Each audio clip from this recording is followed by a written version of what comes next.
Warning, this podcast was produced by two men who still think that swearing is both big and clever. As a result, it contains quite a lot of it. Therefore, this podcast is not suitable for children, unless they're really fucking cool children.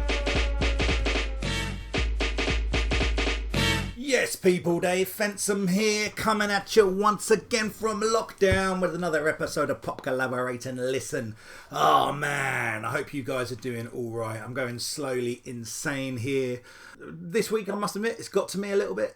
I'm supposed to be doing Brighton Fringe this month, so I haven't taken the dates out of my calendar, so every day about 4 gigs pop up that I should be doing, which are all far more interesting than what I'm doing at that current time. So fuck it, what can you do, man? Life goes on. Everything will be fine in the end, I'm sure. This week's episode, I think it's a pretty good one for you guys. We're talking about the mighty, depending on your perspective, Iron Maiden. You'll notice that Krister and I have some very different opinions on certain moments through this podcast, and I hope you enjoy that. There's a couple of things to mention up front. First of all, thank you to everyone that sent us a little bit of feedback about their memories of Iron Maiden's album. So yeah, we like Dave Roddy got in contact. He'd been enjoying the album a little bit more than he thought. He thought it was a dead last, but actually thinks there's some decent moments on there. Then a big thank you to number one Rerun Podcast for letting us know their feelings. Their feelings are strong about this album. Maiden was a big record for at least one of those guys. James Alder was saying he thinks this album is mid-table in terms of Maiden's catalogue, maybe towards the bottom end of that. But, you know, we'll see what we thought of it as we go through.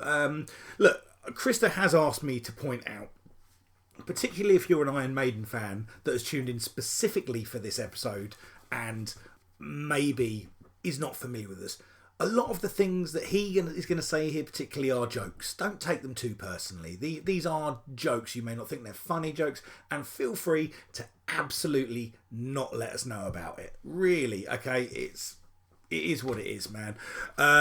You know, we've recorded this one on Zoom, so there are a couple of moments where the sound is a little bit of a lower quality than it normally is. I think for the most part, it should be absolutely fine.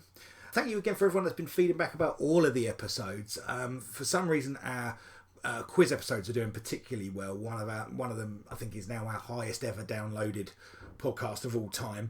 Also been getting some really nice feedback about The Cure and particularly the Carter episode, where I was very surprised. I think we were both very surprised. I mean, Jim Bob from Carter and the guy that used to be their tour manager have basically appreciated our podcast on their album. I think that's pretty high praise. I mean, I'm glad it's not, you know, I'm glad it's not the Christians that heard what we had to say about them. If you never heard the Christians episode, go and listen to it. It's quite the kick-in.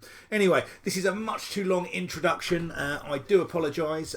Guys, keep safe and well. As always, we are doing our Friday quizzes. They are at 8 p.m. It's a 90s pop quiz, very irreverent. We have 4 or 5 rounds. It's very interactive. We had a really good time. We've got a good bunch of teams that come back every week and are enjoying it. I think we had 13 teams last week, so it's, you know, it's a good way to challenge yourself. Please do join us if you fancy it.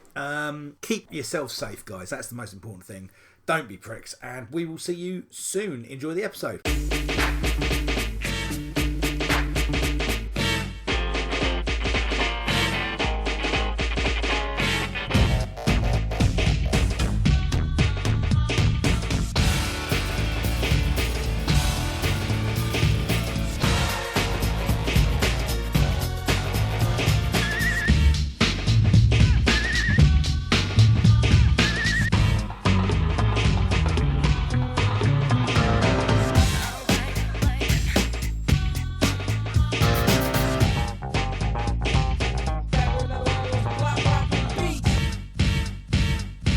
Hello, ladies and gentlemen. Welcome to another episode of Pop Collaborate and Listen. My name is Dave Fensom. I'm Krister Greer. And we're here, as always, with Waffles the dog. And yeah, man, we're here to talk about some records. Krister Greer, how you doing in isolation? Oh, still good, mate. Still loving life. You? Well, I'm less enthusiastic about the situation, if the truth be told. Sure. I have a life that I quite enjoy, and I'm being kept from it at the moment. But fuck it, man. What can you do? I'll tell you what you can do. You can listen to records from the 90s. That's what you can do. to. That's exactly what you can do. That's exactly what I've been doing. I've been listening to one record from the 90s all week. Man. How about yourself? Yeah. I've got it's one of these because we've not recorded an episode in about a week or so, and so I have listened to this one a few times. I've definitely given it a chance, given it a few listens. Glad to hear that, mate. I'm glad to hear that, because obviously this week's record is Iron Maiden's Fear of the Dark. It is, yes. So this was number one in May of 1992, from the 17th of May for 1 week. Wonderful stuff. Now, obviously, this is the last record they put out before they split with Bruce Dickinson, their longtime singer, for the first time. Yeah. After this record, he was replaced by Blaze Bayley from Wolfsbane, and they entered what was, by their standards, quite a fallow period, I guess. Released 2 albums to mixed reviews, and so this was like the last of the original era Bruce Dickinson records. Right, okay. And like you say, a fallow period for them. Anything less than a record every couple of years is a fallow period for them at this point, because this is their 9th album, the first one having been released in 1980. So that's, very nearly an album a year. Absolutely, and you've got to bear in mind that, Iron Maiden were a stadium band, were a stadium and arena band. And, there was a time in the 90s where you could go and see him headline Brixton Academy. It's crazy. But tell me about your relationship with Iron Maiden, Krista. Right. As an overview, anyone who has listened to this podcast to date will probably have heard me talking about Iron Maiden with great disdain, because I am not a fan.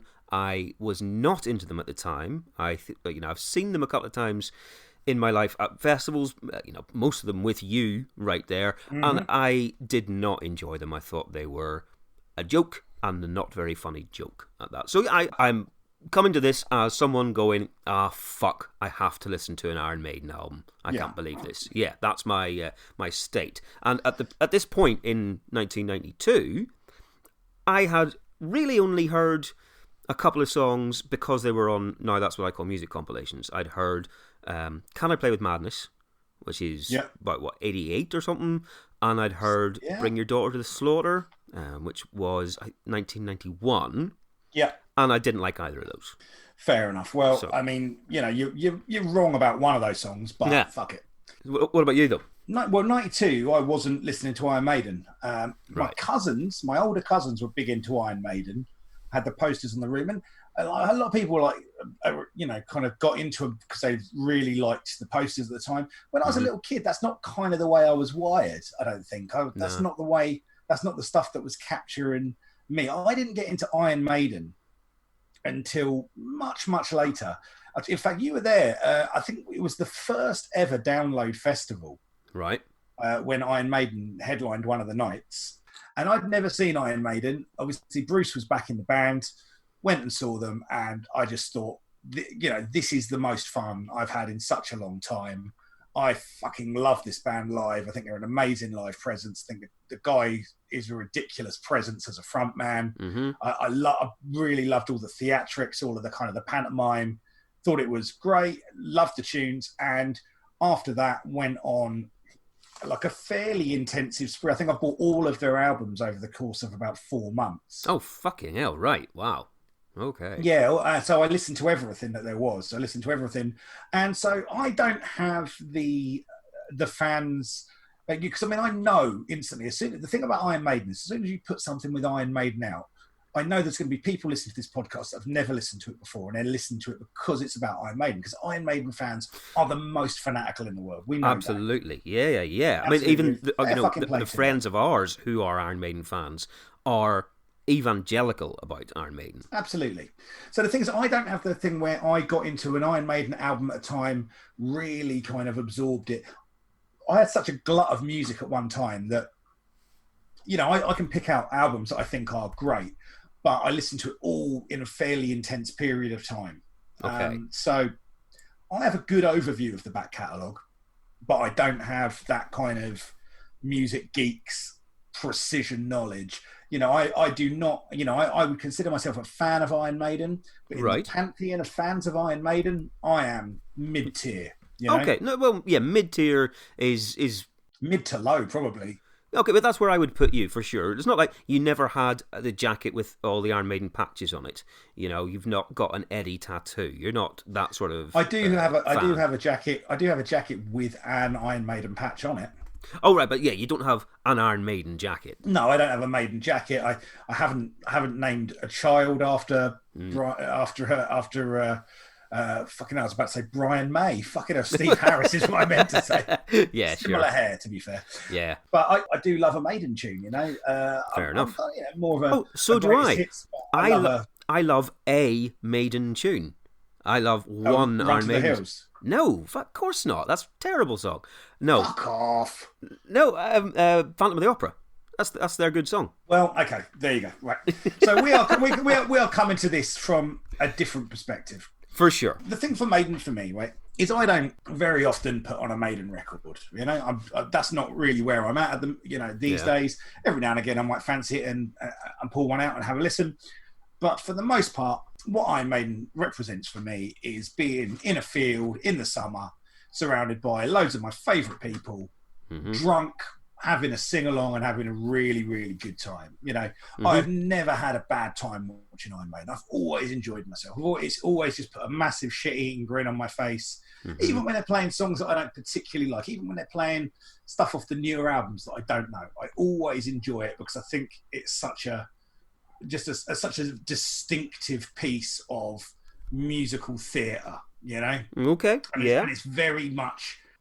Everything that is distinctly Iron Maiden, they do it better than anybody else that does it. Okay, so yeah, I you know, that's where I am with Iron Maiden. I think they're great, but they're a sometimes band for me, not an all the time band. Right, but like I say, you were more primed to be a fan than I was of this band in 1992, but you still weren't because they weren't cool at that point. They were absolutely because they've been going since the late 70s. Released their first album in 80.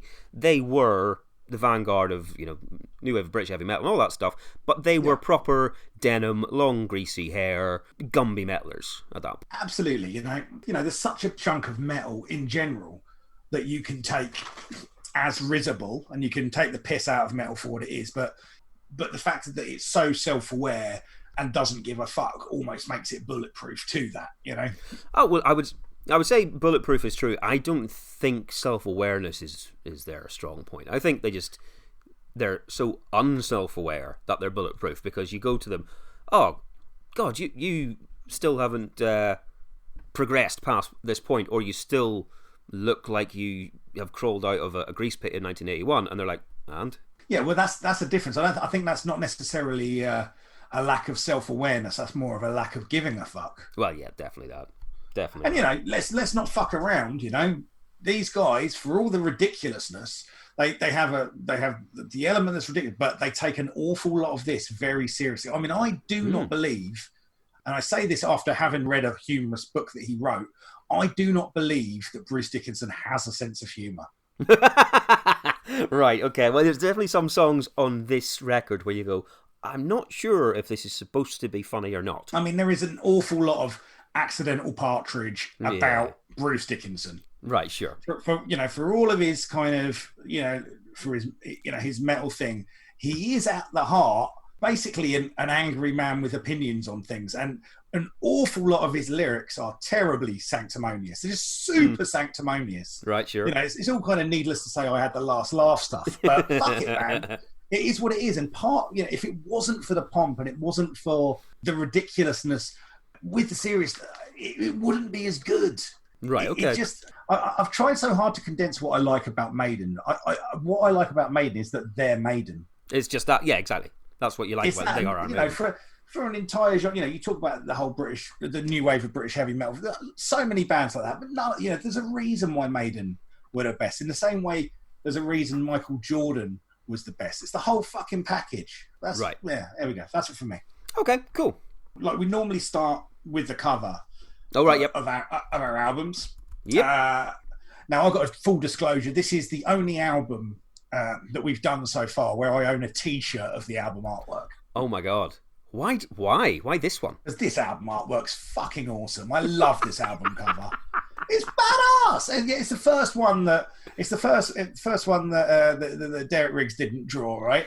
Sure. But it's fucking badass, man. I love it. Look at it. It's great. Yeah, okay. Do you want to describe it for the listener? Well, you've got Eddie, and he's kind of looming. There's a tree. There's the darkness. Yeah. You're scared of the dark. Why? Because this guy's in it. This guy's here in the dark. Some sort of weird zombie in a tree. In the moonlight, yeah. That's scary. Mate, I can't deny if I saw that up in a tree, I'd shit myself.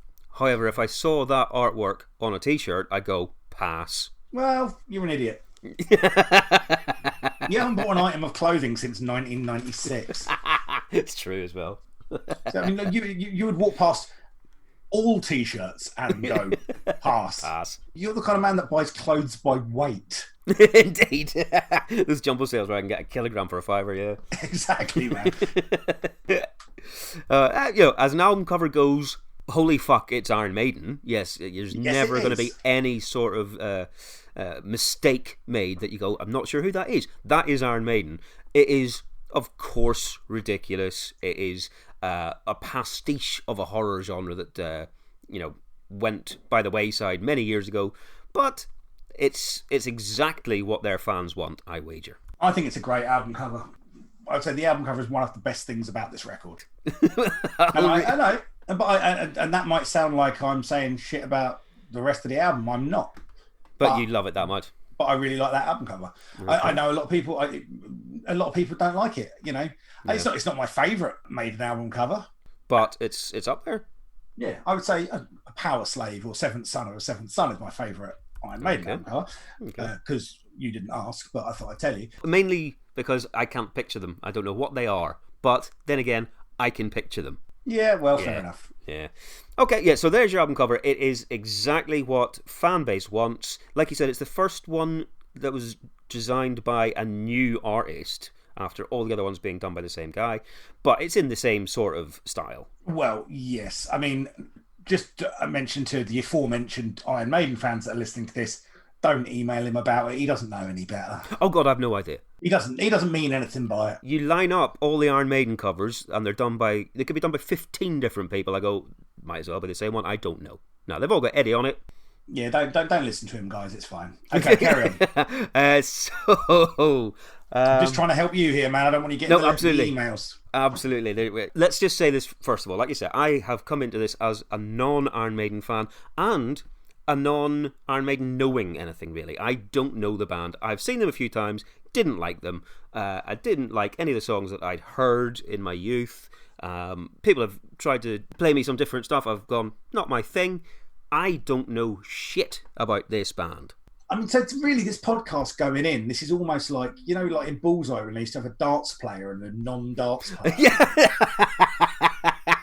Indeed. I'm going to be missing the board all the time. And if we don't win that speedboat, I'm fucking you in that ear. Fucking threat of ear rape there. There you go. You don't get that on other podcasts. Right. So obviously we've had a couple of interesting weeks because I fucking fell in love with that Cure album, which I am still fucking hammering. Amazing. Oh, you still love it? Good, good, right. Loving that album. Last week we both had a really nice surprise with Carter, USM. Yep, totally. And now we're going to listen to this album and see how we both feel about it. Exactly. You're hopefully going to be more of a fan, and you never know, I might turn into a fan. Well, I'm not banking on that. I'm not going to be holding my breath and waiting for it. No. Okay, so track number 1, I would say this is again one of the more, this is one of the more famous songs from this record. Again, this is something you do hear live from now down again. This one's called "Be Quick or Be Dead." Right, bam, there you go. Straight into some guitars. Straight in, fucking galloping bad boy, this song. Galloping, there's the word I needed. Galloping. And there's Bruce fucking Dickinson. Bruce. Yep. Come on, peak Bruce. And there's another thing about Iron Maiden.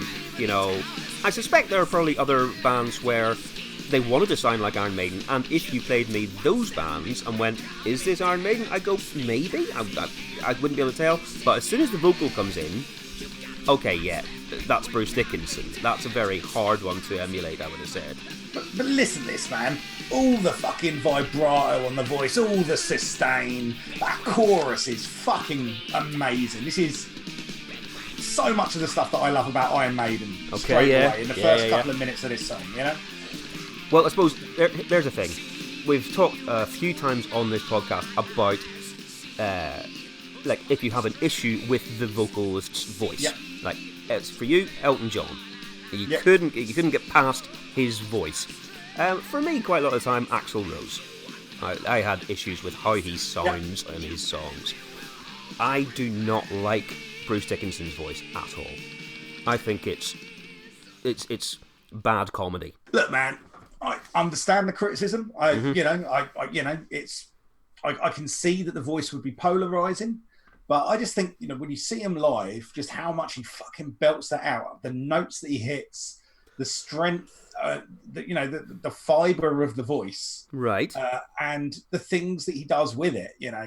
Work with, not always, and we'll come to plenty of moments, I think, on this record where things don't work. But I think when he commits and really pushes it out, I think he sounds fucking fantastic, and I really enjoy it. And it is fucking pantomime in so many ways, right? It's absolutely. You can choose to take the piss out of it, but I think he's exceptionally skilled at what he does, and it fits the bigger picture very, very well.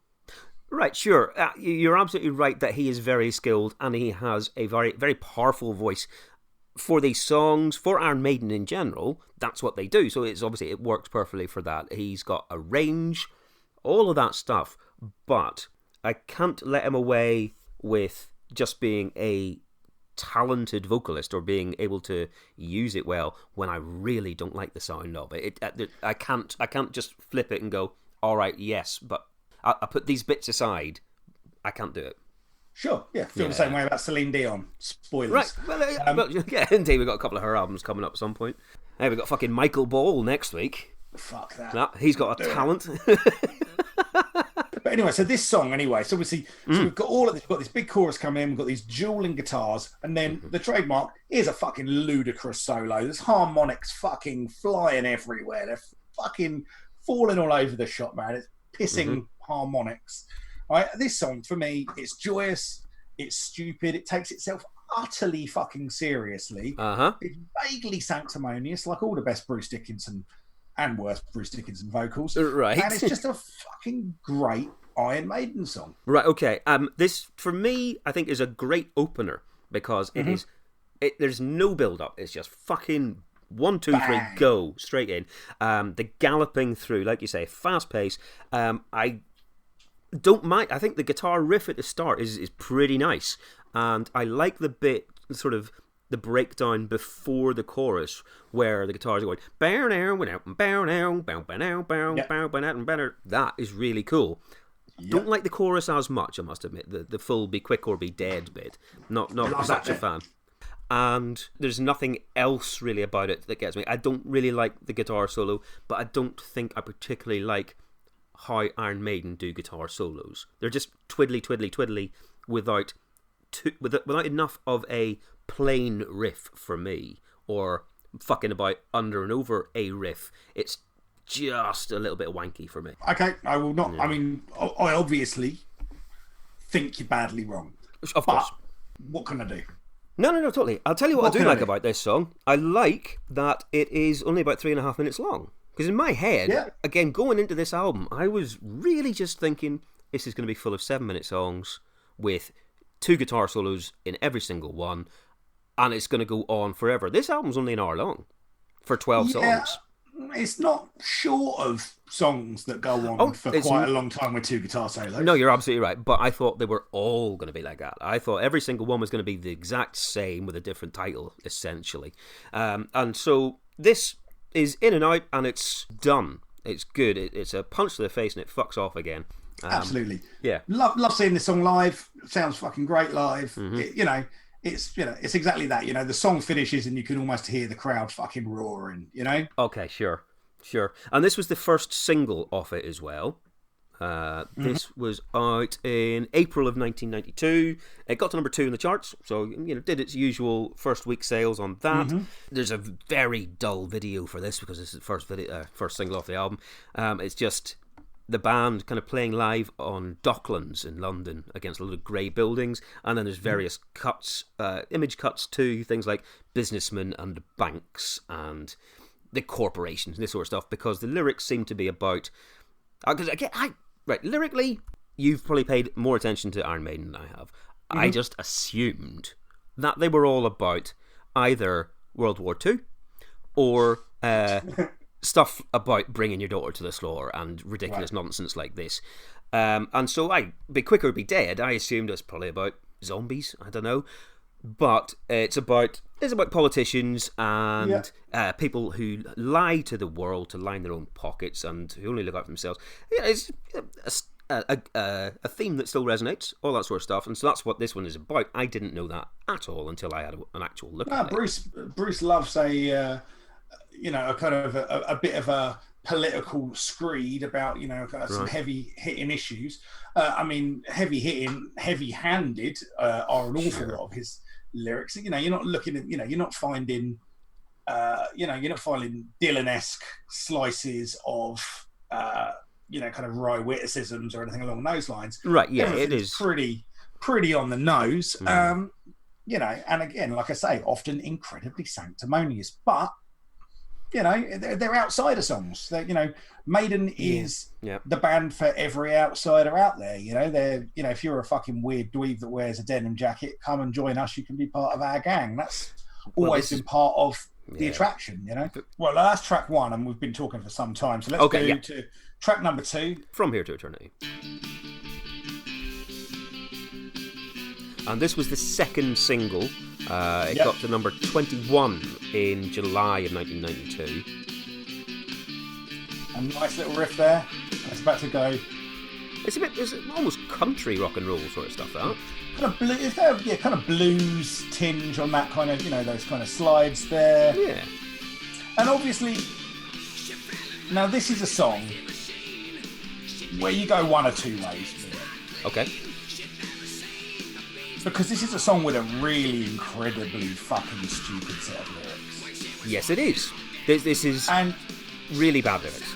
Yeah, and you either choose to embrace how fucking stupid they are and enjoy it for that, or you go, I can't enjoy this because it's too much. I go one way, I'm not sure which way you go. Okay. I go down the route of this is some of the worst lyrics I've heard in metal, and metal is full of shit lyrics. I think this is embarrassingly bad stuff. Bruce talking about sex is one of the most repellent things I've ever encountered. I don't like the idea of Bruce Dickinson having sex. I bet he fucking keeps his trousers on. Oh, definitely his socks and probably t-shirt. Yeah, I don't enjoy Bruce talking about sex here. But I do find these lyrics fucking hilarious. Yeah, I do. Like all the stuff. It's it's about there's a lot of thinly veiled fucking sexual allegory around motorbikes. This woman just really likes a fucking motorbike. That's like Chris Rea likes a car. Right? Yeah. And again, it's fucking stupid, but what a chorus. Again, I think this is just another fucking arms up, fucking bang your head, fucking sing your heart out or shut the fuck up kind of song. It's just another song I want to hear in a field and fucking enjoy with my friends. I think this chorus is total dog shit. Like awful. Really, that hell in a bad place, hell is from here to eternity. It's really bad. Brilliant. Oh god, I think it's absolutely awful. Brilliant. But it's definitely worse than the first one for me. I think it's really bad. You have no soul. I was reading into this, so apparently this is the third in a saga of songs about Charlotte the Harlot. Yep. This is someone that they have written songs about before. The first one was in 1980. That's called Charlotte the Harlot, yeah. Right, and this is about how Charlotte the Harlot meets Satan and takes a ride on his motorbike. And there you go. So, you don't get that in fucking Yellow, do you? No, you don't. No, fucking Blue Tones never wrote a song about this. Exactly. And look, there you go. And so, and really, the question you got to ask yourself is, do I think that's bad, or do I think that is awesome? And there really is only one answer. You're actually probably right. If there was a song about a woman meeting the devil, having a bit of a ride on a Harley, and it had a tune that I liked, I'd be all over that shit. I absolutely would love it. But this is not that song. Fair enough, man. Again, we're in very different fucking pages here. I'm an enormous thumbs up for this song. Would you say you prefer this to the first one or no? I like both of these songs an equal measure, I would say. Okay. For different reasons. Okay. I think the first tune is just straight up kick-ass tune. Yeah. Whereas I think this one, I do have a bit of an ironic enjoyment for how bad the lyrics are. I'll get shot down in flames for that. Maiden fans, but fuck it, I don't give a shit. Well, let's have a look at this lyric. I made a note of this one because I thought he's actually written this down and then sung it out loud. Yeah. But when she was walking on down the road, she heard a sound that made her heart explode. He whispered to her to get on the back. I'll take you on a ride from here to eternity. Yeah. What else is the devil going to say? What? Are you the devil? Not that I know of, but Well, how do you fucking know what he'd say then, Chris? True. Jesus Christ. No, I can't deny that's what he'd say, but maybe Bruce should have spent a little more time on the lyrics. Walking on down the road, heard a sound that made her heart explode. It's like Dr. Seuss. You're going to start in on Dr. Zeus now? No. There are limits to, anyway. Yeah, now we get even more stick about that. I think this highlights why Bruce Dickinson is simultaneously the best and the worst thing about Iron Maiden. Okay, yeah. Gloriously bad, utterly without self-awareness that this is a terrible thing to do, but utterly unencumbered by the desire to be cool. But indeed, yeah, that is very true. He just does it. Because let's face it, we both like other metal bands who have shit lyrics and embarrassingly cringeworthy lyrics. We do, and we will both sing our hearts out to those songs at festivals and drunk round a campfire. This one, it must be the music and the voice for me, because I can't get past those. I would let a lot of shit go, but there's nothing in this song for me. I respect. I respect that as a reason. I am sad for you. Indeed, I maybe there is a world of enjoyment that I wish you could tap into here. Yeah, true, it's unusual for me to be at a festival and to be digging a headline band and for you not to be there. That's very true. Hey, if there was a switch I could just flip to like Iron Maiden, like a lobotomy perhaps, then that would be the way to do it. And I would probably get a lot more out of a lot of shit.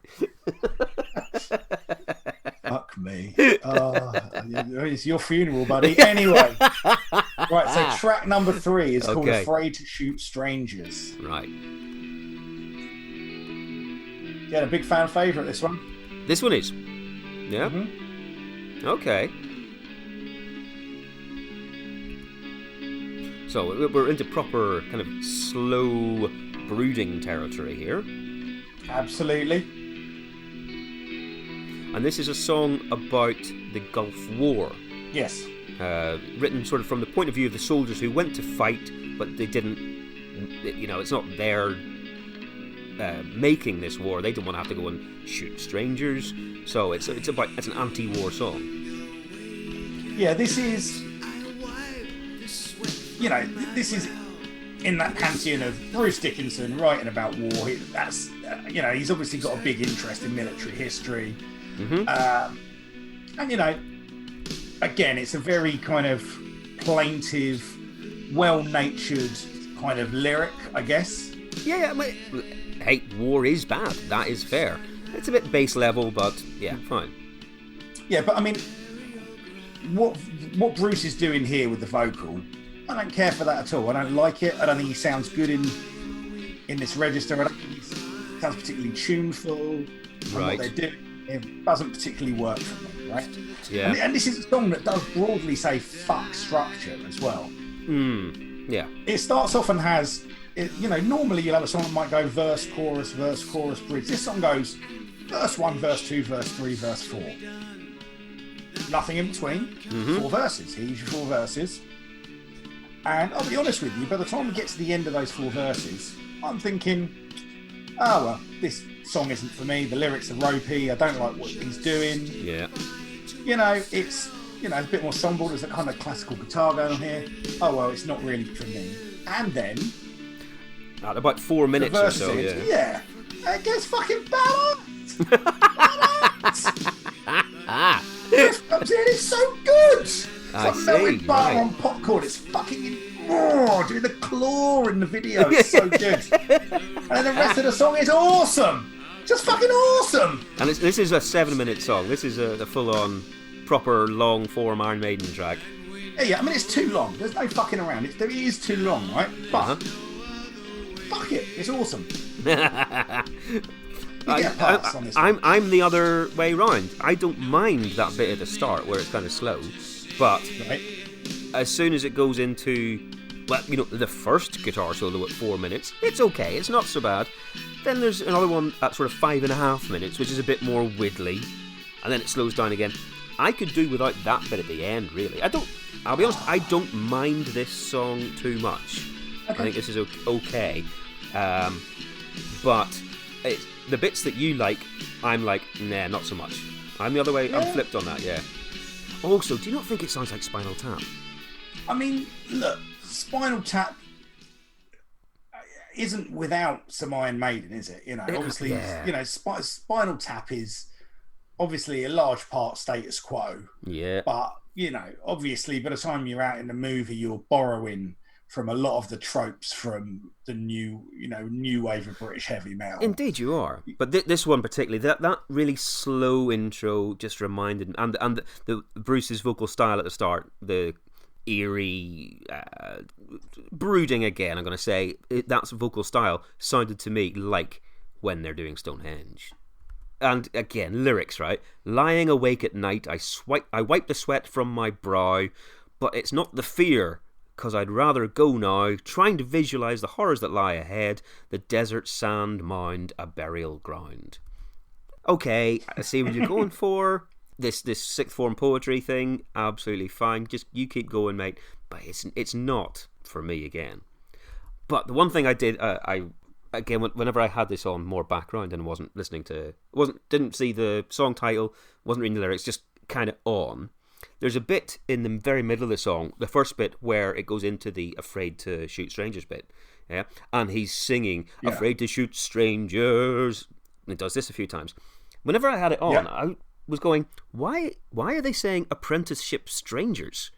I was like, is this a song about the YTS scheme and 2 people meeting on the first day? This is a song about, we've arrived here on the set of Alan Sugar's show and... Yeah, apprenticeship strangers. Yeah, exactly. We left as friends. Well, I love that riff, that fucking riff around Afraid to Shoot Strangers. It's so fucking good, man. I love it. It's it's kind of got that marching band kind of feel. That's true. I suppose this is a song about war, so it's good. They're doing some more military drum fills and stuff like that as well. Yeah, that makes sense. Mm-hmm. Yeah, there's the thematic stuff in there. I think this is. I don't care much for the start of it, but once it starts, I really enjoy this once it kicks in. So I would say, on balance, I am 3 for 3 so far. Right, fair enough. All right, shall we do track number 4? Yes, indeed. This one is called "Fear Is the Key." Right. I mean, that's a riff, I like this riff. That is a good riff. Yeah, that's a dirty riff.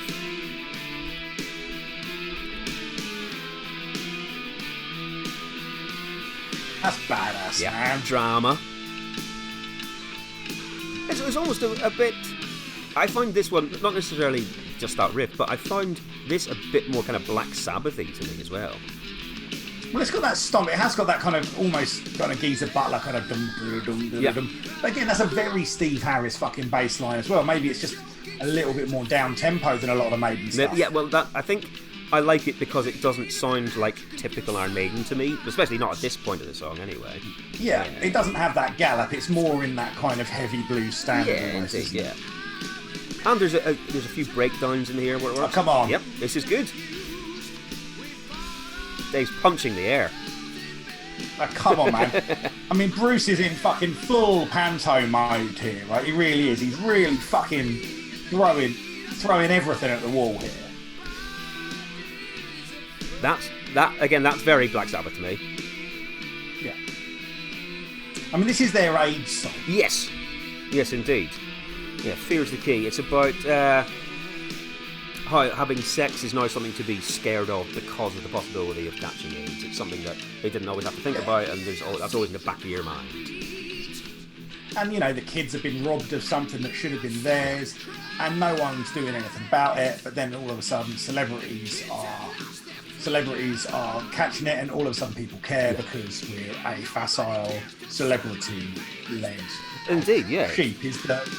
Yeah, because at this point, it was, 6 months since Freddie Mercury died, and Bruce Dickinson said in interviews that is what he saw as the turning point for people actually starting to give a shit, because suddenly it wasn't just the junkies and the gays who got this, you know, it wasn't just a swathe of people you don't have to think about. It was like, oh fuck, anyone can get this.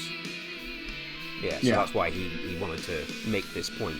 Like you say, this goes through a couple of different stages as well. This isn't quite as schizophrenic as the last one, but it does have the bit. It changes it up halfway through, and then goes back into that slow bit at the end.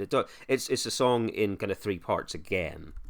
Yeah. But that's very Iron Maiden. And yeah, you know, and there's a bit on this that where it's kind of almost like, I mean, outro is probably diminished it, but towards the back end of the song, and he's doing these kind of almost kind of like scattered vocal, kind of almost like ad-libby vocals, where he's a little bit off the beat and is, you know, kind of like almost freestyling a little bit, right? And I think that stuff's rubbish. I think when he tries to be like loose, it doesn't suit him. It doesn't sound good. I don't think he's got that kind of feel, you know. Sure. But at the same time, I mean, this, you know, you talk about outsider anthems. This has got one of the best outsider anthems lyrics. Oh yeah, which is just outnumbered by the bastards till the day that you die, right?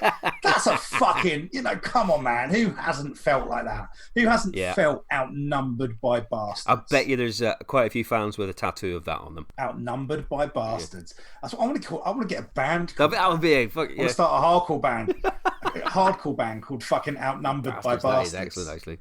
Yeah. No, this definitely is my favourite so far. This song. I mean, I think this song is really good, right? It's really good at 6 minutes.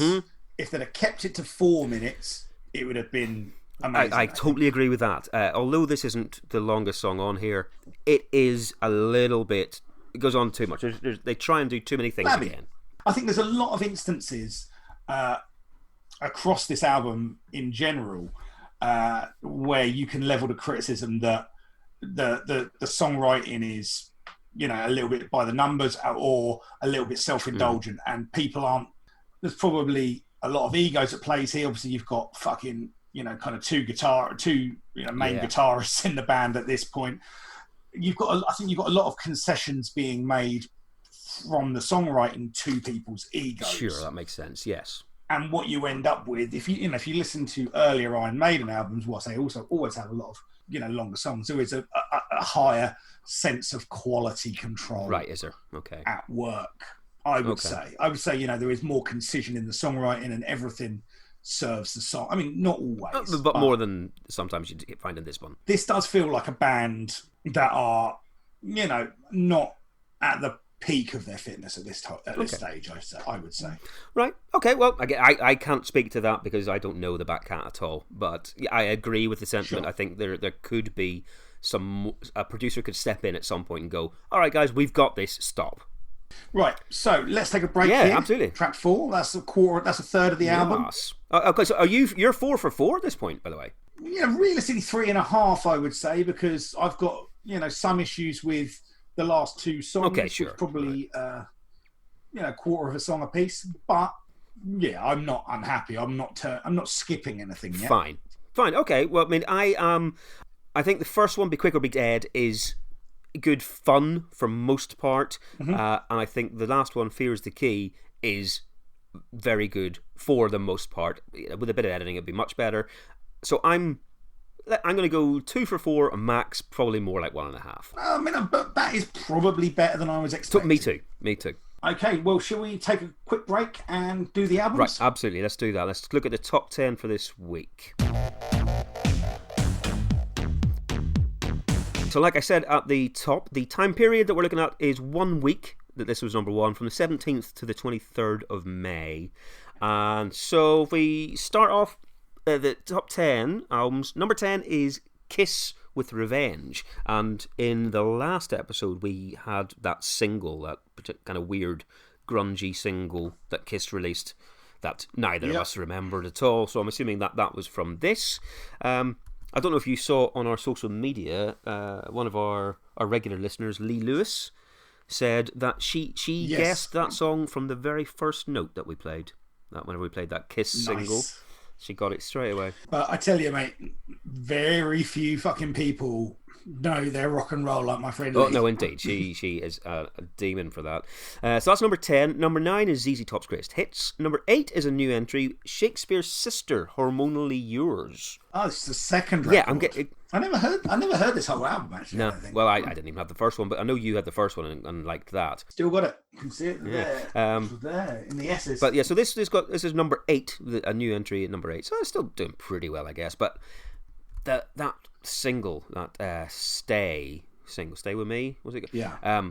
That was a fucking phenomenon, and they didn't have anything like that again since. Yeah, I'm amazed. I'm amazed that that didn't put the album to number 1, because we're not talking about this album, are we? No, we're not at all. I'm surprised that wasn't big enough to send the album number 1. But maybe if they'd have released it earlier, it would have. Yeah, I'm not sure what the deal was. It probably got to number 2. We must have mentioned it at some point. But yeah, we don't have to do that one. Number 7, Annie Lennox Diva, which we have covered.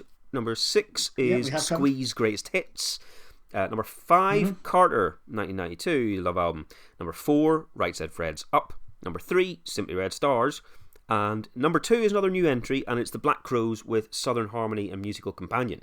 Yeah, which was a big deal. I remember that being a very well-received album at the time. I never had it, but yeah, people liked it. I mean, fucking, what is wrong with whoever was the scheduler for that fucking album? This week. I mean, obviously people were doing a lot of cocaine in the 90s in the music industry, but fuck me, what kind of dickhead would you be if you had a major fucking rock and blues album and you put it out the same week as Iron Maiden? Yeah, indeed. And knowing that the only way you're going to get a number 1 is week 1. It's not going to hang around and go up next week. Yeah. Put it out last week, whenever Carter was out, at least you got a shot. Exactly. But yeah, I don't know that album well. I do like the Black Crowes from a distance, but I've never really... My friend Darren, who's been a guest on the podcast, was a big Black Crowes fan. He was always... So I heard a lot of that stuff around his house. But again, you know, when you listen to somebody else's record, it's not the same as when you listen to records on your own. I didn't have anyone playing it to me at all. I knew of their Hard to Handle single. I had that and really enjoyed that. But that was kind of the extent of my dalliance with the Black Crowes. Fair enough, mate. Fair enough. Okay, so what else is Not too much this week, I must admit. Slaughter released Wildlife, which got to number 64 this week, and I have never heard that in my life and probably never will. Well, Chris, our friend Chris Green, who does the music for our weekly quiz, is friends with Mark Slaughter, good pal of Mark Slaughter's. Yeah, no, absolutely, and I've heard him tell good stories, and I'm sure he's a fan of the music. Just never even dabbled with that one. And then the other one is On Vogue, Funky Divas. What a record that is! This week, it only got to number 59 at this point. It was kind of re-pushed in 1993, and it got to number 4 at that point, but this was first release and it didn't make so much of a big dent. I mean, On Vogue had 2 fucking enormous MTV singles, didn't they? Yes. You know, that Free Your Mind and My Lovin'. Never Gonna Get. Yeah, exactly. Enormous MTV rotations. Yeah, indeed. And, you know, we had My Lovin' on the singles chart last week, I think it was. So that's obviously...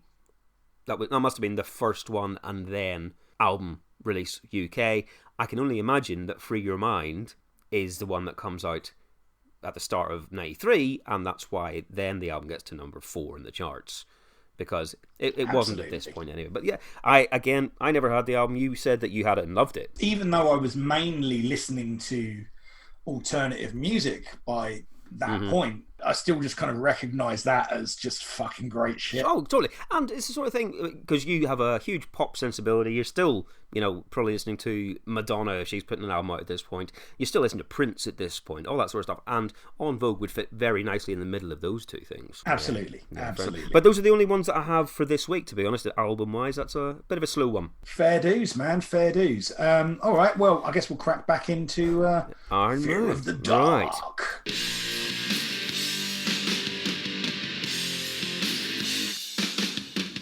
Okay, so we're going in on track number 5, which is called Childhood's End. So based on the novel of the same name. Oh, is it? I don't know that book. But that's very epic sounding again. Kind of almost intro music to a gig. Yes, or a Dungeons and Dragons movie. Yeah. And I liked it until this bit. See, I like this bit. Yeah. I like that kind of descanting, kind of raising, with a kind of the drumming behind it. I like that. Okay. Yeah, I don't like the guitar sound on that, and the drums sound like it's just hitting cardboard boxes to me. It doesn't sound like good toms. Well, I mean, everything's been tuned fucking to be as clicky as can be, can't it? With the bass that as well. Yeah. It sounds a bit wet. I think this vocal here sounds incredibly phoned in. Oh, I think this is terrible, this vocal. I think it's just shockingly bad, but it sounds like every other Bruce Springsteen vocal to me. I don't think this is a terrible song, but I don't think it's much of a song either. Yeah. I think, it's kind of the songwriting seems to have taken us backseat. There's more wanking than song in this. Right, sure. Yeah, it does go off on it a couple of times. It has its moments. I don't think there's any song on here that doesn't have at least a moment here or there, just in something in a riff or a moment or something along those lines. But this to me feels like it could have been a lot more, and they threw away some really fun elements, and it feels kind of incomplete, to be honest with you. Well, I mean, it does nothing for me, but I just kind of assumed that was me. I can't really tell the difference between this and some of the songs that you said you liked on this album. I don't really get what the difference is for you, because to me, it sounds like an Iron Maiden song that I don't like. Let's take the second song. Yeah. It's all in whether you enjoy that chorus. Right. Okay. To a large part. That's Hell is From Here to Eternity. I think the terrible. I think that's a fucking great fucking damn. It's like anthemic. It's like almost like a superhero. It is. It's like fucking put different instrumentation on that, and it's fucking John Williams. You know. Yeah. I'm not trying to make you. No. But you're describing the difference. Yeah, but you can understand the love of a chorus. Oh God, yeah. But look, this for me just doesn't have any of that stuff. It's got bits of riffs, but I just think it's the bits that are good are squandered. Fine. Yep. I will happily agree with that, because I think there's nothing really to this one. I think that it's complete filler for me. Fair enough. Track number 6 then, yeah? Track number 6 is called Wasting Love, which is a reworking of Every Sperm is Sacred by It sounds like a bad case of VD. And this was a single in Spain, don't you know? Well, it has kind of got an almost kind of flamenco guitar to it, hasn't it? You can see why those crazy Spaniards are like this. I love it, mate. Fucking love it. And it's almost like some of the slower Metallica songs, the power ballad. Yeah, exactly. That is very much is a so close, no matter how far. Yeah, exactly. Yeah. Or Bryan Adams' Run to You. So it's got that clean strings. He's doing his little blue, kind of bluesy vocal, which is not that convincing to me. It's a bit more kind of strained, a bit more nasally strained, I thought. Reedy, I would say. Okay. I'll tell you who it reminded me of vocally, and you won't like me for saying it, but it reminded me of Lane Staley. It's a bit more kind of... Whenever he starts singing, it sounded like that sort of a feel of a song to me. Yeah, I can. Now you've said it, I didn't pick on that. I can see it. I don't think it's done with anything like the ability of Lane Staley. No, not at all. And that's I mean, Bruce Dickinson is a technically better singer than Lane Staley, but Lane Staley has a world of authenticity and character in his voice that it makes it. I put that in a different. It's a different category. A different category. I like it for different reasons. Yeah, so. Sure, exactly, absolutely. The whole song, whenever it goes into that, whenever he starts singing, reminds me of kind of Alice in Chains a little bit. But I mean, now you said it, I do hear that, and that's a really interesting point. It made me think. This is 1992, and grunge is happening all around you. Iron Maiden are, I'm imagining, throughout their entire career, impervious to whatever is going on in the rest of the rock world. Yeah. They've never done Def Leppard and go, right, fucking hell, I think I need to get some dreadlocks. We need to do, I need to maybe have a rap. They've never done that. Or have they? Did they ever dabble with other kind of influences? Did they do a grunge album or anything? No, I mean, their records do, by and large, sound like Iron Maiden. I mean, right, sure. The two records they put out with Blaze Bayley are, they have their enormous fans and their enormous detractors. Everything with Iron Maiden is always polarising to, there's a lot of people with very strident opinions that like Iron Maiden. And there's a very right answer and a wrong. But no, I mean, it all basically sounds like Maiden. They never go too far off the plan. No, I mean, and they are a band that obviously, I mean, it's difficult to say whether they suffered because of grunge making them not cool, or because they kind of imploded a bit internally because they lost their front man. Sure. And, there was a lot of things that went on with Maiden, but it was definitely a stall in the road for 10 years rather than... Yeah, well, Dave, it's also 15 years after they started, so people who were fans at the start might not be, following their every move anymore at this point. You're going to drop fans along the way. You pick new ones up, but I think the saviour of them was obviously they had that fallow period, as I say, and then Bruce came back, and at that point, a lot of their fans had kids that they wanted to take. Well, yeah, to see them. Because that's the thing about Maiden. They're a family band. People fucking love taking their kids to see Iron Maiden. Yeah. Because, it's a pantomime. Yeah, because it's pantomime, and kids, our friend Alana, her little boy absolutely loves Maiden. I know. Yeah, absolutely. So back to this song, right? Obviously, we've got our kind of clean strings. This song's about the emptiness of promiscuity. So again, in with all of the great Bruce vocals, it's incredibly sanctimonious. But again, another massive sing-along chorus in this one. Another big chorus for Out in the Field. This is, I mean, it's not a single, but it is a really solid album track, I think. I think this is totally fine as well. The guitar solo in this is, because it's not just, look how fast I can play my guitar. It's more melodic. There's nice harmonics going on, and then it goes into a bit more of a kind of a harder solo. It's okay.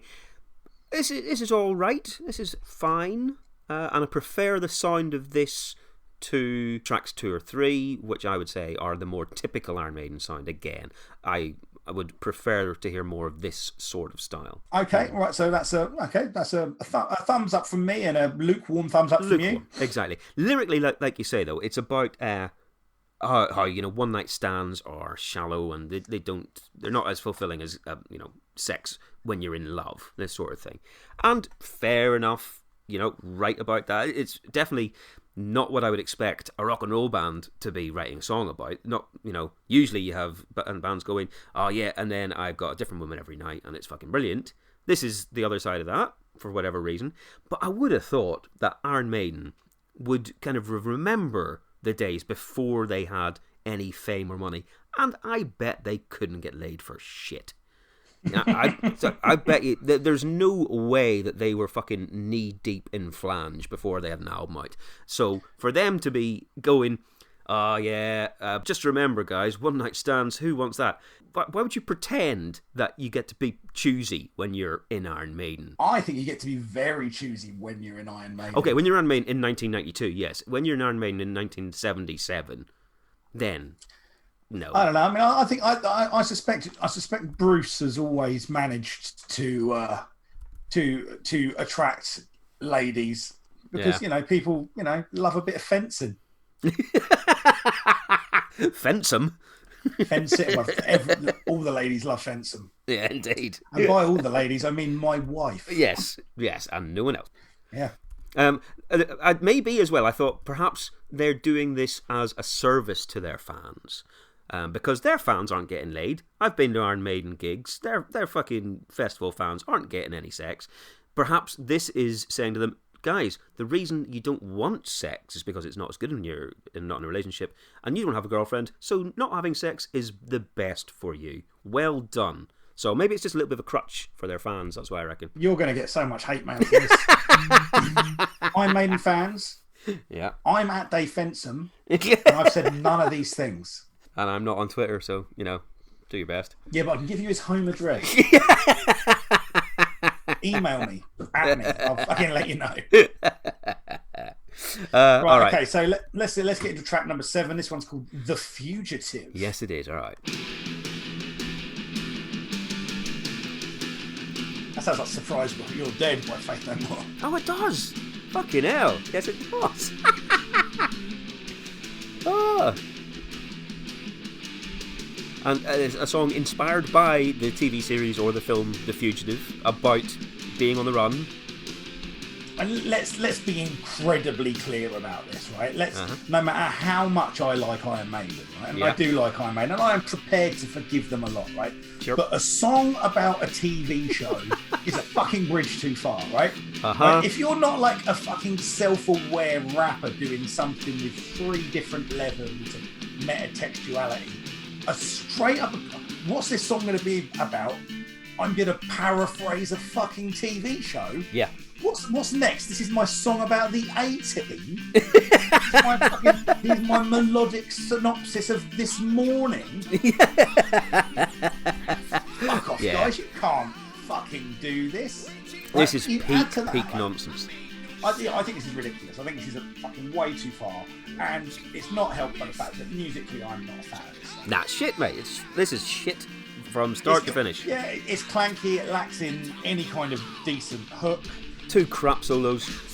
Yeah, I mean, there's like a kind of a dark kind of, I don't know how to describe it, kind of like a running section in the middle, but then a guitar comes in and spoils it. Yeah. And then immediately afterwards there is fucking quite a brilliantly ludicrous breakdown that I like for a couple of minutes. Right. But that's really all that this song's got for me. And mate, The Fugitive, I mean, I like the fucking film. But why are you writing this song? What's next? The Invaders. You're going to do The Invaders? You're going to 24 with Jack Bauer. Yeah, that's a long song. Yeah, just a whole album done in real time. Yeah, no, this is...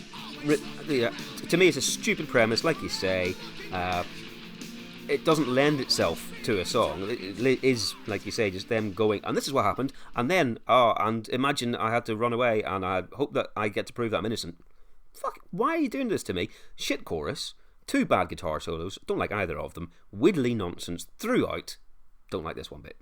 No, I'm not a fan of that one. That's fine. That's firmly in the no column for me. Fine.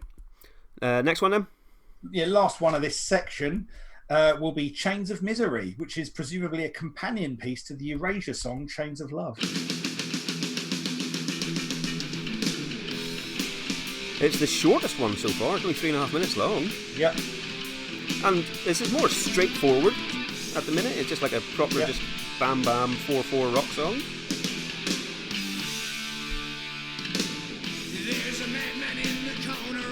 And apparently this is about, that kind of that devil that sits on your shoulder and makes you make those bad decisions. holds you back, holds you from living a good life, makes you sad. Yeah. With the chains of misery.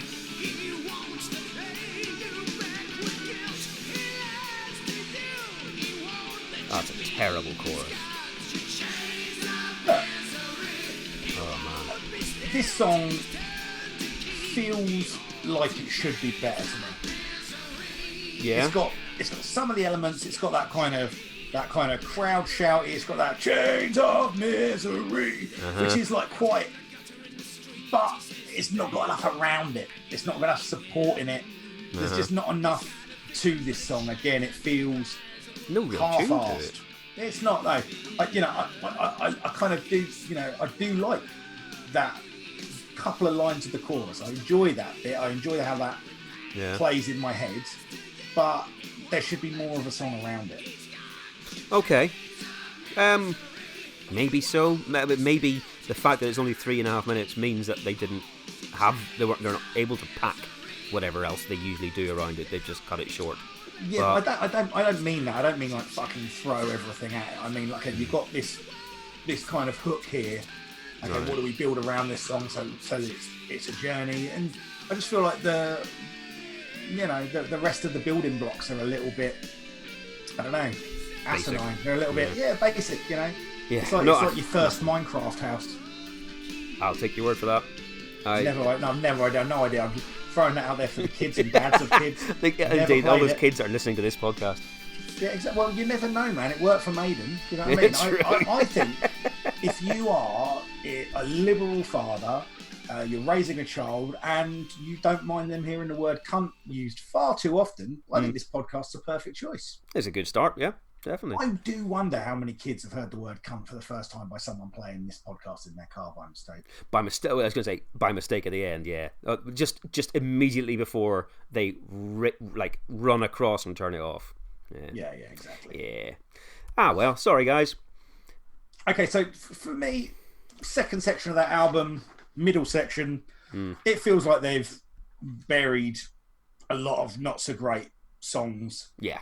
In the middle of there, I mean, I think I think Wasting Love is really the only solid song amongst those four in that section. Yeah. I mean, it's definitely my favourite of them, but I still think it's not very good. Well, let's take a quick break so we can do a little palate cleanser and dig into the singles chart for this period. Let's do the top 10 for this week. At number 10 is CeCe Peniston with Keep On Walking, which I have no idea what that is. I'm not even going to bother trying to play that. Number 9 is Celine Dion and Peebo Bryson with Beauty and the Beast. Bryson? Yeah. Peebo Bryson? Yeah. What was he did one of the other Disney ones, didn't he? Was it from American Tail? Did he do Somewhere Out There? Was that Peebo Bryson?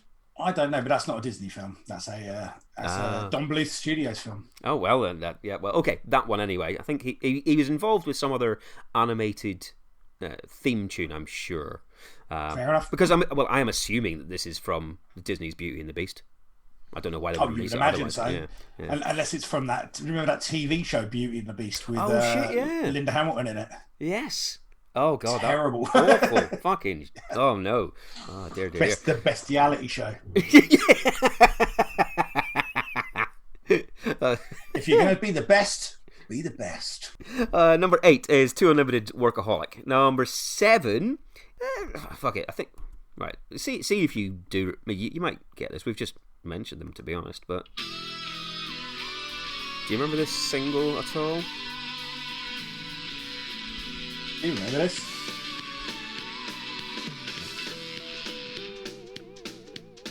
I don't remember this song actually, but it's Shakespeare's Sister, and I immediately like it. Oh right, yeah, it's called I Don't Care. How does the chorus go? Oh, let's get to that.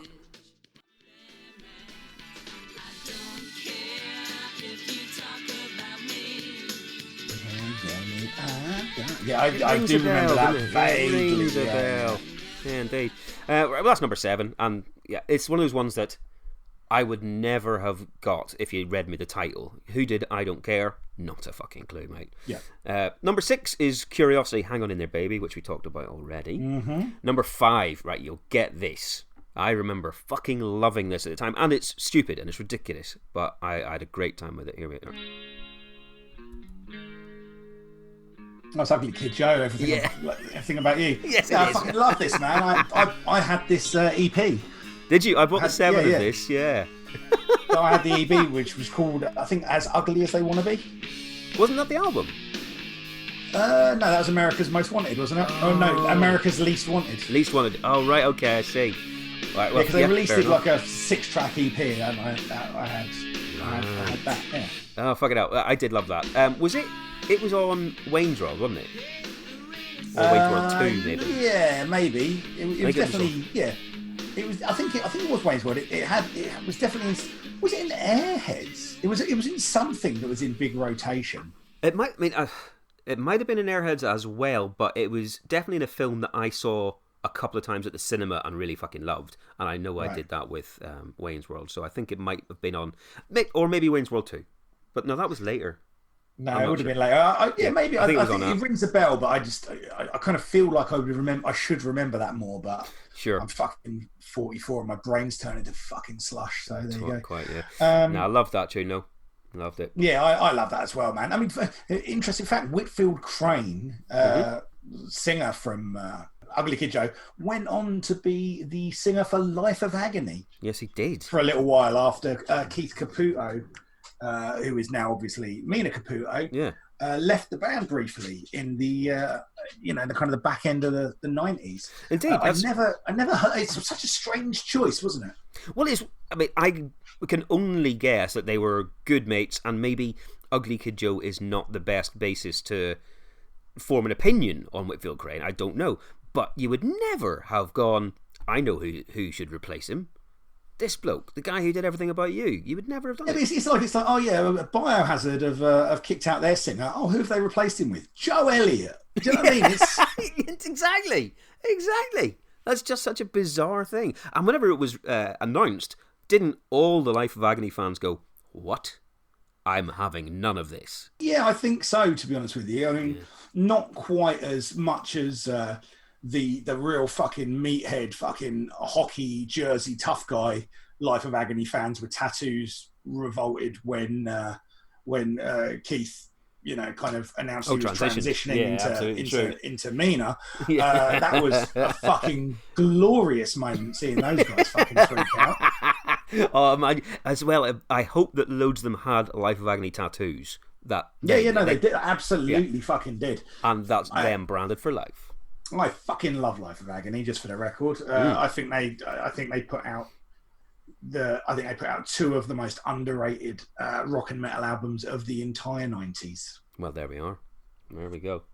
All right, well, that's number 5, Ugly Kid Joe. Number 4 is then On Vogue's My Loving. Number 3, SL2 on a Ragged Tip. Number 2 is a new entry. I'm not going to play it because it's Knocking on Heaven's Door by Guns N' Roses, which we've talked about at length. Yep. And number 1 is KWS Please Don't Go. Nice. So yeah, there's your top 10. A few new entries. Nothing particularly invigorating. Other bits that are going on. This one got to number 11, and while I can't imagine you're going to get the name of the song, you might get the band.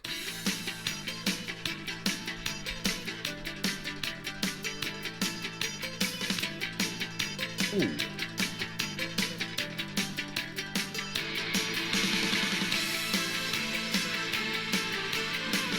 Well, there's some fiddles going on, if that helps.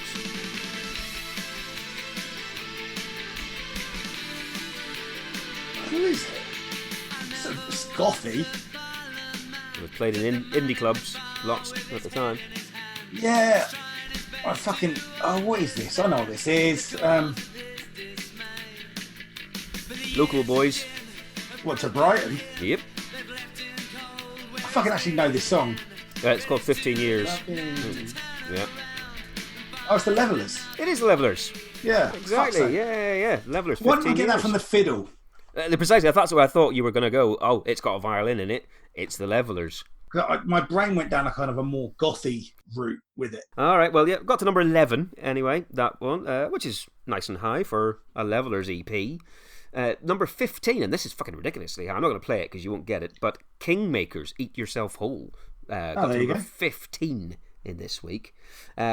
Only got to number 46, this one, at this point. Again, this was re-released later and got higher, but you'll get this straight away. Tennessee. Well, because they're saying the name of the song. There you go. It's Arrested Development. Yeah, Tennessee. This only, like I say, only got to number 46 at this point. But I think I don't know what it was with.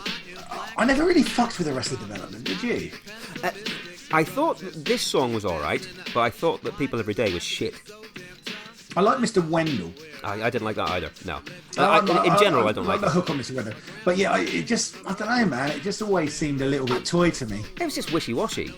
It was a watered-down version of hip-hop. I know it was a bit more. They're trying to be hippie and they're trying to be positive and that sort of stuff. But De La Soul do that, and they don't sound like twats.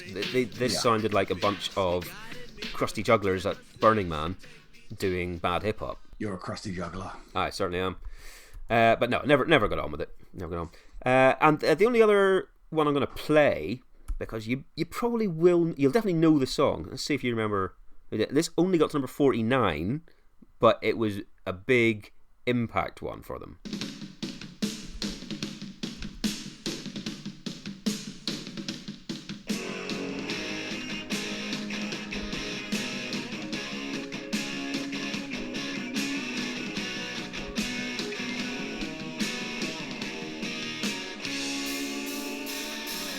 Ringing bells? Good Blur. No, but you're in the right area. This was their first single.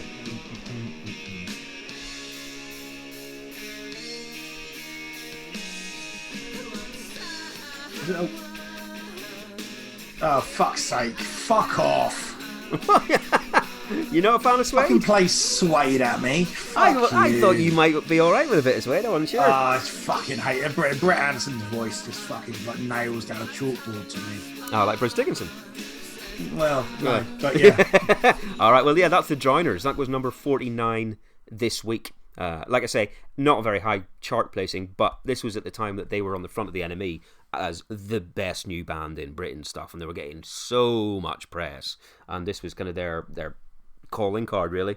I really fucking like this. I bought this single when it came out, really enjoyed it. I think it's a terrific wee song. No. And we're not going to have to do the first Suede album, but we might have to do the second one. I'm pretty sure there's at least one Suede album in mid-90s. It might be Dogman Star, or I think it might be the one after. I'm not sure. I've got a feeling Dogman Star was the number one, but we'll have a look. Yeah, exactly. But we've got one of those coming up. But no, you're safe for now, mate. You don't have to do this one. The weird thing is, when Animal Nitrate comes on the radio now, it's in that thing I've talked about so many times. You know, the songs that you hated when you were younger, you still know better than the songs you like now. Yeah, that's one of them. And it falls into that category of songs that I will find myself singing along to because, you know, there's a reminiscence of that time, you know, and definitely. An affection for the time that it conjures, you know, it's a sense memory attached to it. Yeah, definitely, man, definitely. Cool, but okay, there's your. I mean, there's one other one which only got to number 50. What was it? 59. Fatima Mansions released "Evil Man," which isn't on Spotify, and no one will know except for me and about 3 other people. But it's a great song, enough. Fatima Mansions. Fair enough. But that's all I got. We're into the final furlong of which almost sounds like one of their album titles. Yeah. Of Fear of the Dark by Iron Maiden. So track number 9 is called The Apparition. And of course it fucking is, because there's an Iron Maiden title for you.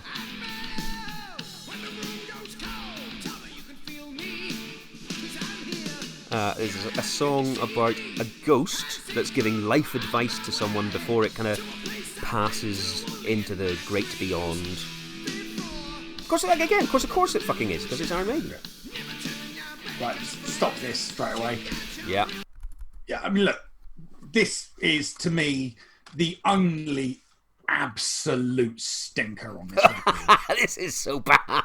This is terrible, man. This feels like a demo, right? This feels like a vocal demo where someone has written something with a slightly unusual time signature kink in it, and he's counting and trying to find where the words go, but not caring if that sounds good. This is like the opposite of what Maynard does in Tool, where he'll translate a time signature. Okay, this sure. is, you know, obviously there's some fucking stuff going on here, right? But it feels like a vocal demo. It's the vocal placement is so terrible in this. Yeah, the cadence of it is so off.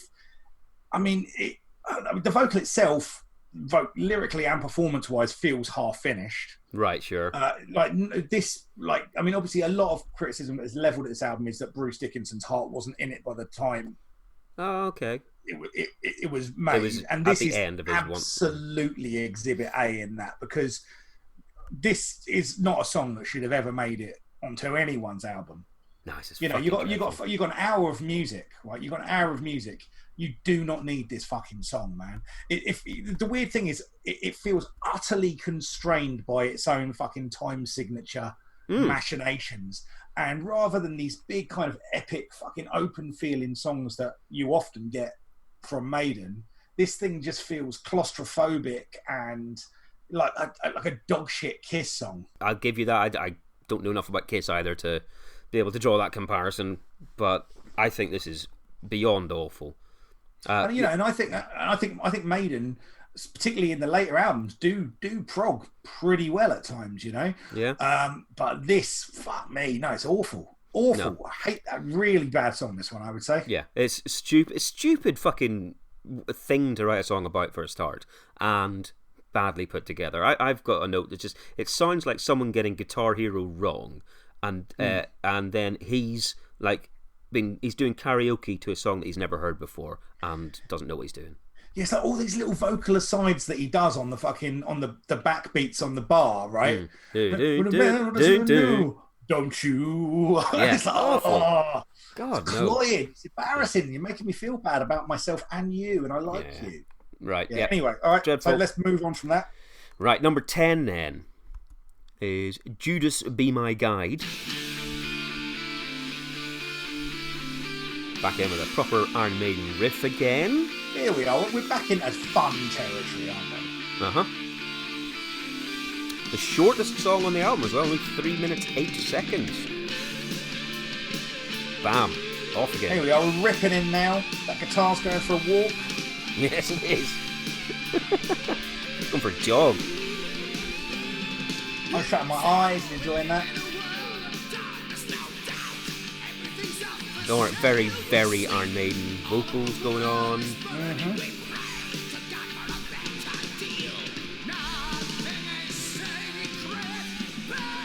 I like that little bit, that little climb.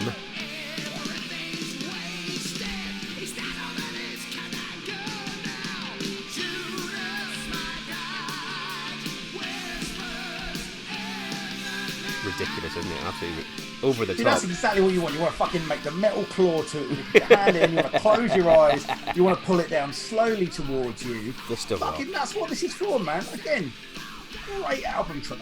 Great album track. Exactly what I want from this record. Right. I mean, I have said that this is, you know, again, very, very typical Iron Maiden. And I've said that it's obviously terrible. And it's obviously terrible. But for some reason, I don't mind it as much as a lot of the other ones on here. I don't know what it is about it. I think it's still just fucking ridiculous. And I don't like the elements. But something about it is better than the rest. Okay, right. I mean, I've got nothing to add to that I haven't already. If these pieces don't make sense to you yet, they're probably not going to. No, right? We're definitely at the point where, also at this point in the album, I'm going, Jesus Christ, more fucking Iron Maiden, because I've not been won over, as you can tell.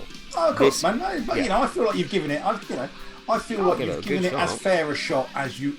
As fair a shot as you are able to. As I'm able to, because I'm bringing an awful lot of bias into this, because it's not just that I didn't like Iron Maiden, I thought they were shit. You know, it's not that I was ambivalent, I thought they were actively bad, and they were the sort of metal band that stopped me getting into metal at that time, because the stuff I knew was like, oh, that's what metal is. Fuck that nonsense. And it took me a long time to get over that. So that's what I'm coming into this with. Yeah, I know, of course, man. And, I think it's weird. It's an inconsistency, because I think you embrace the metal paradigm in other things in a way that you don't seem to be able to with Maiden. No, there's a sticking point. Yeah, fair enough, man. Fair enough. I was hoping that maybe this would be the thing that would break it, but I didn't think it would be. I was fairly sure this would be your reaction. But anyway, right, so let's go. Okay. Next track, which is track 11. This one's called Weekend Warrior. And this one's about football hooliganism. Yes, it is. Isn't he a big football fan, Bruce Dickinson? I don't know if he is. Steve Harris is an enormous West Ham fan. Oh, I just assumed it was Bruce Dickinson. I knew there was a West Ham connection. No, make no mistake. Bruce Iron Maiden is very much Steve Harris's band. Oh, I see, yeah. Right. So yeah, this is about people who are totally normal in the week, but get into fights at the weekend, watching the footy for a bit of a laugh. Bit rubbish, though, isn't it? This is awful. It's, again, just dreadful. And lyrically, it starts off, the very first lines, "The rebel of yesterday, tomorrow's fool. Who are you kidding, being that cool?"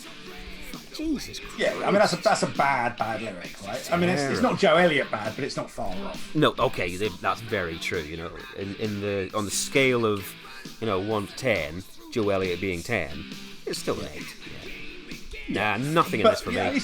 Again, doesn't do much. The chorus is, I would say, being as fair to it as I can, uncompelling. Okay, that is very nice thing to say without actually being nice about it.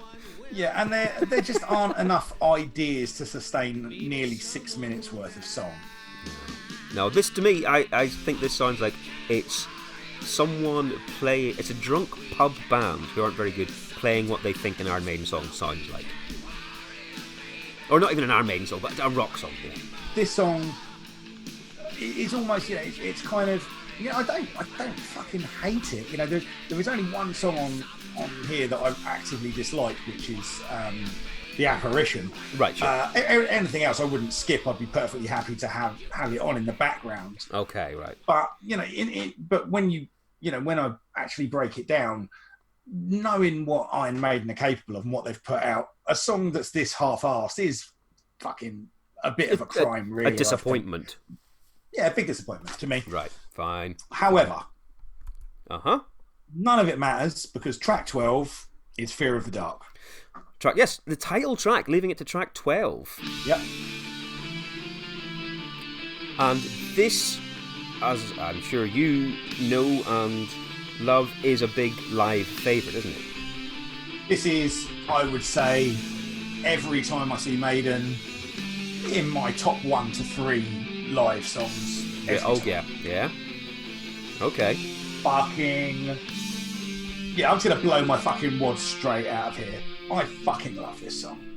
Really, yeah. All of its fucking hammer horror, all of its fucking, kind of spooky wooky, all of its fucking Camp Halloween. Yeah. I love that shit. I love that shit. I've got a fucking tattoo of a fucking scarecrow on my back. Do you know what I mean? True, okay, yeah. Right? It's so much fun, this song. Oh, listen to that lyric. Brilliant, though, isn't it? It is. What it is it's the Vincent Price voiceover in Thriller. That's what it is. Yeah, absolutely. And and if you can accept it through that same frame of, this is hammer horror, this is kind of, this is camp, kind of, camp overhyped. It's not, it's not genuinely scary. It's not fucking, it's not some avant-garde horror film. It's the good campy shit that you would have enjoyed when you were 12 years old, that you would have thought was scary when you were a kid. You look back on it now and go, oh no, this is kind of just silly, but you still look back on it with affection because of that, and because it's done with a straight face. This is really po-faced, isn't it? It's such a strange song to be doing so seriously, because again, being called Fear of the Dark, I assumed, it's not just talking about being afraid of the dark. It's probably got some text to it, whatever. And maybe it does as well, but essentially it is a song about a man who's afraid of when it's dark. Yeah. Which is... That is such a stupid fucking thing to write a song about. But is it any more stupid than, for example, a song that I know you fucking love, it always feels like somebody's watching Rockwell. me. Rockwell, thank you. I just had fucking Roachford in my head. I couldn't get rid of it. Right, okay. Is it any more stupid subject matter than that? No, you're absolutely right. It is not. And, let's face it, a lot of the other great acts have done songs about being afraid of the dark, such as Des'ree, when she wrote, I'm afraid of the dark, especially when I'm in a park. And there's no one else around, I get the shivers. It's a classic subject, apparently. In the long history of songwriting, on the nose rhymes. Yeah. Des'ree absolutely fucking nails it. Takes the gold medal. I don't want to see a ghost. That's the sight I fear the most. Rather have a piece of toast. Watch the evening news. And read the Evening Post. Why not? Why not? I know. If you're going to go for it, go all the way. But, no, you're right. This is no more ridiculous than those things, but it's still fucking ridiculous. But that's what Iron Maiden does. But what it fucking does have is it has that fucking riff. Mm-hmm. And, I mean, fuck me, what a good riff that is. What an amazing... Don't fucking shake your head. No, don't like it. That fucking riff after... No. Oh, my God. I have written down in my notes, the riff is 5 out of 10 at best. That's what God, I just don't know what to say. I mean, I like it. I tell you what, right? The fact we're recording this over Zoom has probably saved 20 years of friendship. Because I think we'd have a fight. I think we'd have a physical fight over this. This song is fucking magnificent. I love this song. Dearly love this song. This is one of my favourite Maiden songs and one of my favourite metal songs. And you and, obviously the 6 billion Iron Maiden fans are on that side of the fence. This is huge for them. I genuinely, I'm not saying this to be controversial or anything like that. Don't get it on this one at all. Do not understand. Mate, just all I can think about, Darren talked about this whole feeling of, kind of experiencing music from a live perspective. And on the whole, that's not really the way that I perceive music. But with Maiden, it is always about that. I hear this song and I'm immediately in a field. Like there's kind of heat coming off bodies. The sun is going down. I've fucking got a beer in each hand. The crowd is singing along to this. Is singing along that the kind of the big sing along part. Well, this is it. Don't they do? They sing wonderful. To the guitar bit, don't they? On this one. Yeah. It's not just like singing along with the lyrics. They do the ooh or whatever guitar bit. Yeah. Yeah. Which again, I can see that being fucking brilliant. If it was a song I liked, I would be all up for that. But I don't think it's mate. This is one of those moments where like I want to be at exactly the right stage of fucked up when this song comes on, right? Because I will lose my fucking mind to it. Gotcha. Well, I love this. I love this experience. I love everything about this. This is the best song on the album by a chunk for me. Really? Is that because you've seen it live so much? That they save it to loft. It's just because I love the song. I love the hook in the song. I think that riff that you've described as 5 out of 10. I think it's absolutely unassailable. I love it. Right. I just think it's fucking perfect. Fine. I did look up on this one. I was looking up. I usually try and have a see, and if anyone has sampled any of the songs that we are looking at, if they've done a version or whatever. And this is really the only song on this album that anyone has done anything with. But a few different people have done it. Lil Wayne released a song called Best Rapper Alive, which actually has the live crowd singing bit as its main hook. Oh, nice. Yeah. I'm going to listen to that. Well, I've stuck it in. I'll put it on here. I've stuck it in the playlist as well. But this is it.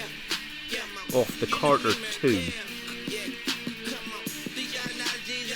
I've got a big soft spot for Lil Wayne, you know. Yeah, no, I mean, you think he's... I can't argue he's definitely got talent.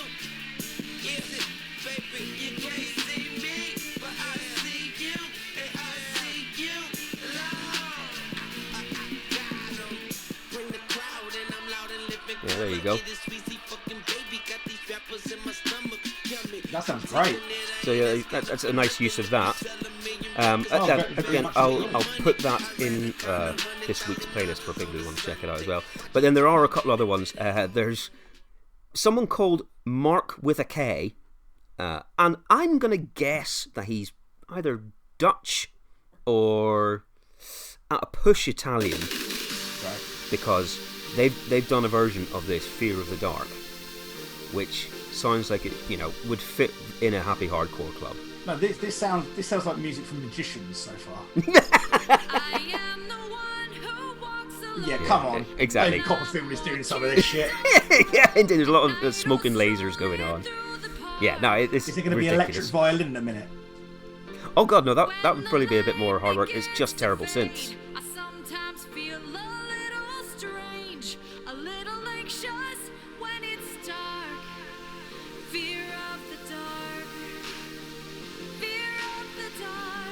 If Cliff Barnes is listening to this podcast right now, I bet you he's got this on single. This sounds like something that Cliff would enjoy. This is not good for me. No, there you are. Oh, hang on, here we go. Techno. Amazing. I say my prayer, but nobody's listening. Oh! My skin is shivering. Midnight, hunger for beats. I want it hard. Run, little bitch. Be afraid of the dark.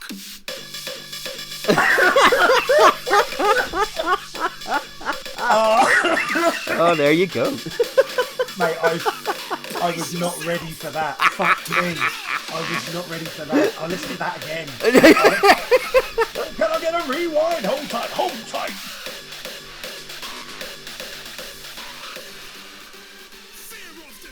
Unbelievable. I just noticed it's Mark with a K featuring Warface. There you are. Oh, wicked, yeah, featuring Warface. Warface. But yeah, if you look at cover versions for this song, there are actually fucking loads. People seem to have done... Lots of different people have done this one. And again, there's lots of kind of acoustic guitar versions, so the softer side. There's a cello version, which has a bit of Mozart thrown in. And Fight Star did a version of this as well. So this seems to be the one that... Go fuck themselves. Yeah, remember them. But yeah, this seems to be the one that people pick up on. Do you know what? I was so disgusted by the rock and metal community's like fucking acceptance of that man. So you made your choice, man. I'm way past the argument of sellouts and not sellouts, but mate, you made your choice. You don't get to do that and come back and do this. You don't.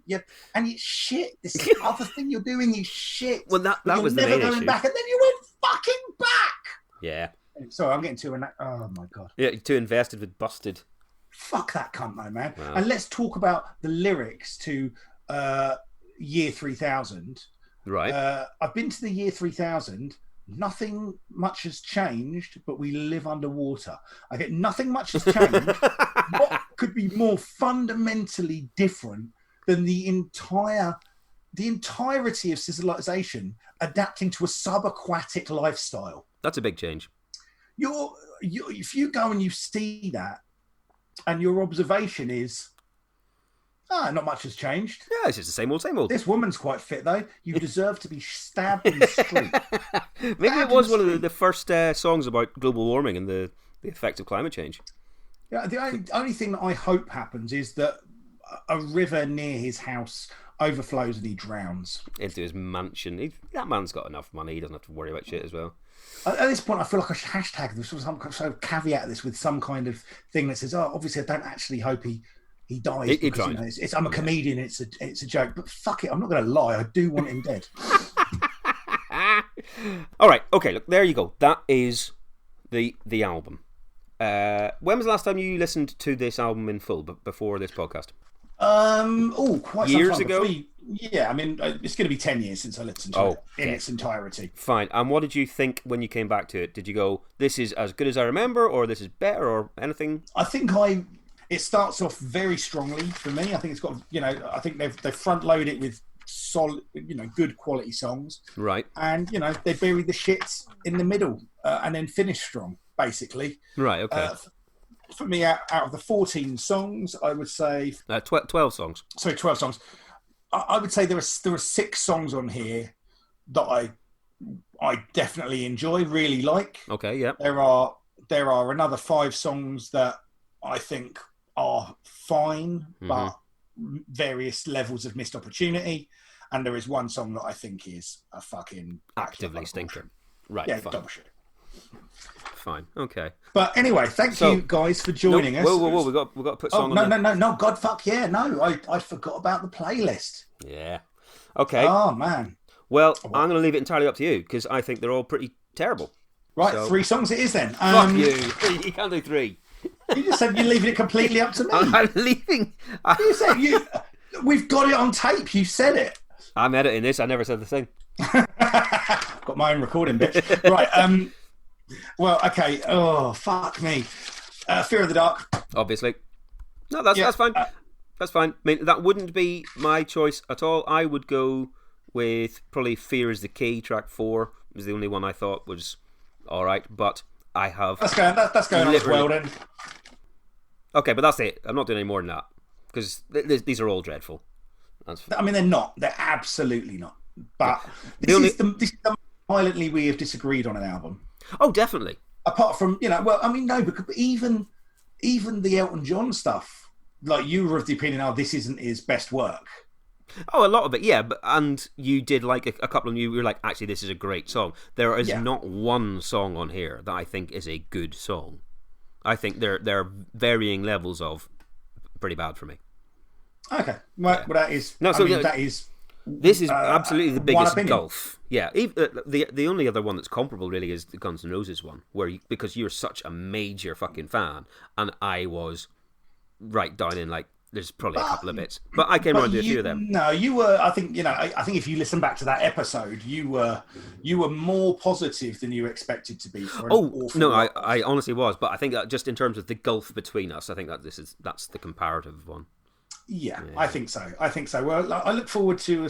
I mean, apart from that, there was the fact that I thought that Right Said Fred album was a lot better than you did. Oh God, yeah, true that. And there you go. I don't think this album is as bad as the Right Said Fred album. I will say that. Well, I mean... But that's a fucking low bar. I mean, it really is, isn't it? Yeah. It really absolutely is. All right, guys. Well, look, thank you for joining us. As always, please get in contact with us. Let us know your opinions. Our numbers are going through the roof at the minute. I don't know what's happened. We're getting loads and loads of new listeners. Really glad to hear from you. Please get in contact via social media, man. We love interacting with people. We've got a close circle of people that we regularly interact to. A lot at the minute during lockdown, we are running a quiz every Friday on Facebook Live. We're learning as we're going with that. We've got some really funny stuff that happens, and people seem to be having a good time. We're fucking around with the format. There's a likelihood that we might be putting that out on YouTube at some point in the not too distant future. It's a matter of time. A lot of people have got loads of time on their hands at the moment. I've actually got less time than I normally do because I'm doing a full-time job at the moment. So I'm not having quite the amount of creative energy that I would like to. And actually, on that point, we should say thanks again to Cy Sharp for helping us out last week when we couldn't do the quiz. Or you couldn't present the quiz yourself because you've got busy stuff going on. Cy Sharp helped us out and presented it, and it was wicked. So thanks again, man. Yeah, it was great fun for Cy Sharp. I mean, obviously, I was a little bit annoyed at how good a job he did because, because makes it look effortless. I mean, don't come on, mate, fucking leave something back. Do you know what I mean? Leave me with something. Do you know what I mean? He's a bastard. I mean, haven't you taken enough, Simon? Is what I'm saying. Yes, haven't you taken enough with your full head of hair? We will be doing another one this Friday. Well, it depends when you listen to this, but this Friday coming, there should be another one 8 o'clock on our Facebook page, Facebook Live. But yeah, get in contact with us, guys. Yeah, at the minute, we have no Patreon or anything along those lines. That, again, may change at some point in the not-too-distant future. We have had quite a few people suggest that we do that, which, you know, is genuinely surprising and humbling that anyone That's would a lovely sentiment. People are really kind. We haven't quite broke our imposter syndrome about that yet, but we are having early discussions about whether we would feel like absolute fucking tramps or not, despite the fact neither of us have any income at all at the moment. I know. Brilliant. Anyway, right. Thank you for joining us, guys. We will be back next week with fucking Michael Ball, is it? Michael Ball. Honest to God, Michael Ball album that isn't available on Spotify, so we're going to have to seek it out. Yeah. Thanks for joining us, guys. I have been Dave Fenson. I've been Krister Greer. He has been Waffles the Dog, and we will see you soon. Take care. See you later. Bye. Thank you for checking out this episode of Pop Collaborate and Listen. It was produced and edited by us, for which we can only apologise. We are on Twitter at PCL Podcast, on Instagram also at PCL Podcast, and Facebook.com/PCL Podcast. All of these, plus links to our various Spotify playlists, etc., are on our website, which is pclpodcast.com. Please feel free to get in contact via any of the social media or on pclmusicpodcast@gmail.com.